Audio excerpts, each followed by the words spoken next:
இயேசுவில் பிரியமான சகோதர சகோதரிகளே, ஆரோக்கிய இணையினுடைய அன்பு பிள்ளைகளே, அனைவரும் சொல்வோம்: இயேசுவுக்கே புகழ், இயேசுவுக்கே புகழ், இயேசுவுக்கே மகிமை, இயேசுவுக்கே மகிமை, இயேசுவுக்கே நன்றி, இயேசுவுக்கே நன்றி. மரியே வாழ்க, மரியே வாழ்க. இயேசுவில் பிரியமானவர்களே, அதிகாரம் பணி செய்ய என்ற மைய சிந்தனையில் உங்களை சிந்திக்க அன்போடு அழைக்கின்றேன்.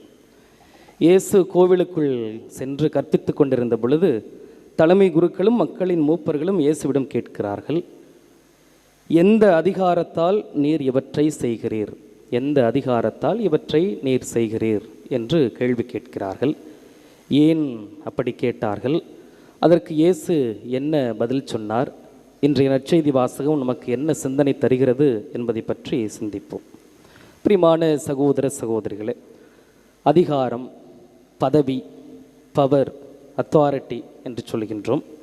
இவை அனைத்தும் மனிதருக்கு கொடுக்கப்பட்டிருக்கின்றன அல்லது மனிதர்களாகிய நாம் பெற்றுக்கொள்கின்றோம்.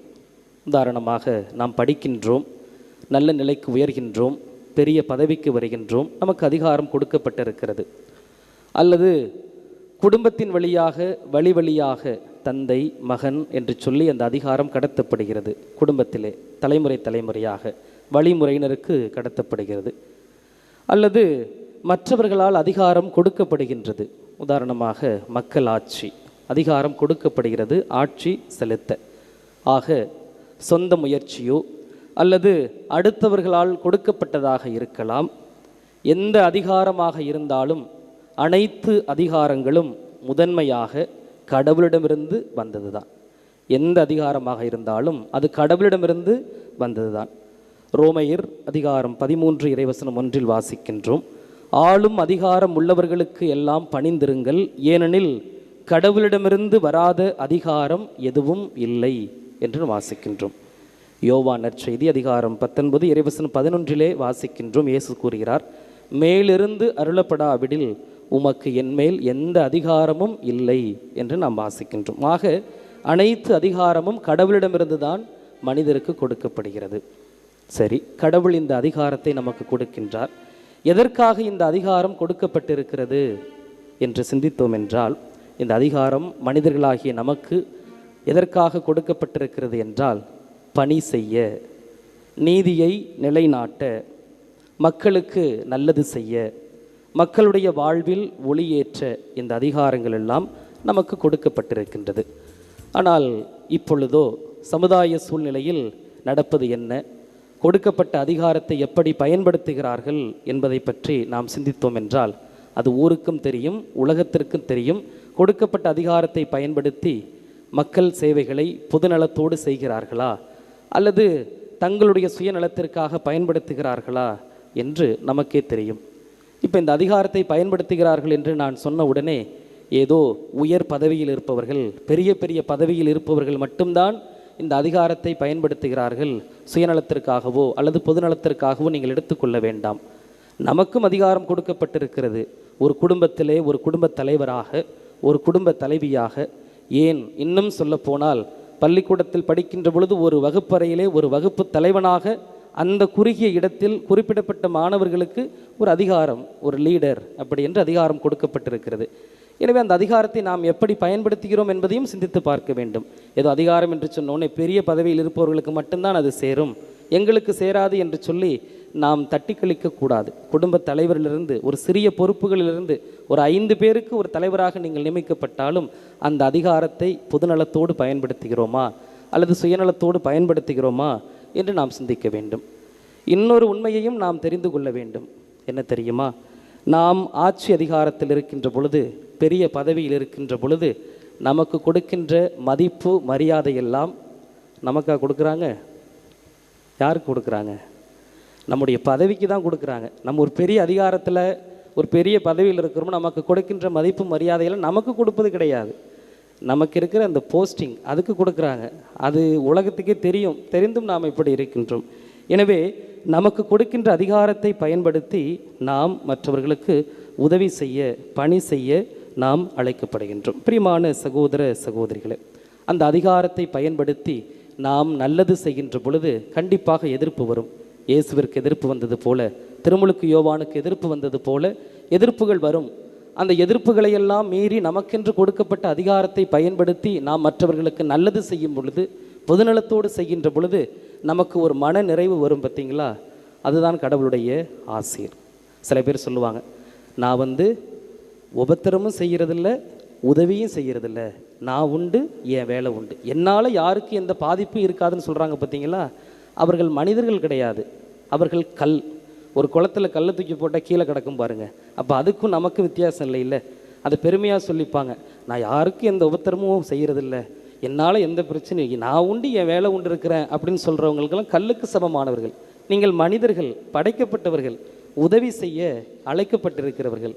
எனவே பிரியமான சகோதர சகோதரிகளே, இந்த அதிகாரத்தை பயன்படுத்தி நாம் உதவி செய்கின்ற பொழுது கண்டிப்பாக நமக்கும் பிரச்சனைகள் வரும். ஆனால் அதற்கு இயேசு நமக்கு வழிகாட்டியாக இருக்கின்றார். இன்றைய நற்செய்தியில் நடந்தது என்ன? இன்றைய நற்செய்தியினுடைய பின்புலத்தை பார்த்தோம் என்றால், இயேசு அந்த எருசலேம் ஆலயத்திலே வியாபாரம் செய்து கொண்டவர்களை அடித்து விரட்டுகின்றார். ஏன் தெரியுமா? அங்கும் அவர் நீதியை நிலைநாட்டுகின்றார். அந்த எருசலேம் ஆலயம் என்பது பற்பல பிரிவுகளை கடந்து நாம் செல்ல வேண்டும். அந்த தூயகத்திற்குள் செல்ல வேண்டும். ஹோலி ஆஃப் ஹோலி, சாங்சுவரி என்று சொல்வார்கள். அங்கே செல்ல வேண்டும். அந்த கோவிலின் பின்பகுதியில் ஏழைகளுக்கு என்று ஒதுக்கப்பட்ட இடத்தில்தான் இங்கே வியாபாரம் செய்து கொண்டிருக்கின்றார்கள். அவர்களுக்கென்று கொடுக்கப்பட்ட அந்த இடத்தை கூட அவர்கள் தலைமை குருக்களும் அங்கு இருந்தவர்களும் கொடுக்கவில்லை. அதனால் தான் இயேசு அவர்களை அடித்து விரட்டுகின்றார். ஆக அதிகாரத்தோடு அவர் போதித்து கொண்டிருக்கின்றார். அதிகாரத்தை பயன்படுத்தி நன்மை செய்கின்றார், கண்ணீரை துடைக்கின்றார். இவ்வாறாக அவர் செய்து கொண்டிருக்கின்ற பொழுதுதான் அவர்களுக்குள்ளாக பிரச்சனை ஏற்படுகிறது. தலைமை குருக்களுக்கும் அங்குள்ள அறிஞர்களுக்கும் இந்த பிரச்சனை ஏற்படுகிறது. எப்படி இவர் திடீரென்று இப்படியாக போதித்து கொண்டிருக்கின்றார், மக்களுக்கு நல்லது செய்கிறார் என்று சொல்லி அவர்களுக்கு என்ன பயம் என்றால், நம்முடைய இடத்தை அவர் பிடித்து கொள்வாரோ என்று சொல்லிதான் அவர்கள் பயன்படுத்துகிறார்கள். ஆனால் தலைமை குருக்களும் அங்கு உள்ள அறிஞர்களும் பரிசேயர்களுக்கும் கொடுக்கப்பட்ட வேலை என்னவென்றால், மக்களை ஆன்மீகத்தில் கட்டி எழுப்புவது, நல்லது செய்வதற்கு தான் கொடுக்கப்பட்டிருக்கிறது. ஆனால் அந்த அதிகாரத்தை அவர்கள் பயன்படுத்தவில்லை. மாறாக அதிகாரத்தை பயன்படுத்தி மக்களை அடிமைகளாகத்தான் அவர்கள் வைத்திருக்கின்றார்கள். பிரியமான சகோதர சகோதரிகள், அவர்கள் கேள்வி கேட்கின்றார்கள், எந்த அதிகாரத்தால் நீங்கள் செய்கிறீர்கள் என்று. யோவானுக்கு திருமுழுக்கு அளிக்கும் அதிகாரமும் கடவுளிடமிருந்து வந்தது தான். யோவானும் கடவுளிடமிருந்து வந்தவர்தான். ஆண்டவர் இயேசுவும் கடவுளிடமிருந்து வந்தவர்தான். அந்த அதிகாரத்தை கொடுத்ததெல்லாம் கடவுள்தான். ஆனால் இது தெரிந்தும் அவர்கள் மந்த உள்ளத்தினராய் நம்ப மறுக்க அவருடைய மனம் இருக்கின்றது. நம்பாமல் அவர்கள் இருக்கின்ற ஒரு சூழ்நிலையை பார்க்கின்றோம். பிரியமான சகோதர சகோதரிகளே, இயேசுவுக்கு உச்சபட்ச அதிகாரம் இருந்தது. ஆனால் அந்த அதிகாரத்தை அவர் எப்படி பயன்படுத்தினார் தெரியுமா? பிலிப்பியரில் வாசிக்கின்றோம், அதிகாரம் 2 இறைவசனம் 6-7.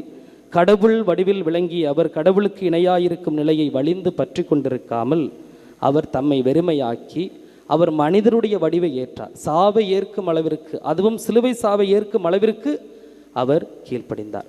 இன்றைய நற்செய்தியில் இயேசு திருமுழுக்கு யோவானை பற்றி குறிப்பிடுகின்றார். அந்த திருமுழுக்கு யோவான் என்ன தெரியுமா சொன்னார்? நான் அவருடைய மிதியடிவாரை அவிழ்க்க கூட தகுதியில்லை என்று சொன்னார். இன்றைய முதல் வாசகத்தில் நாம் அருமையாக வாசிக்கின்றோம்.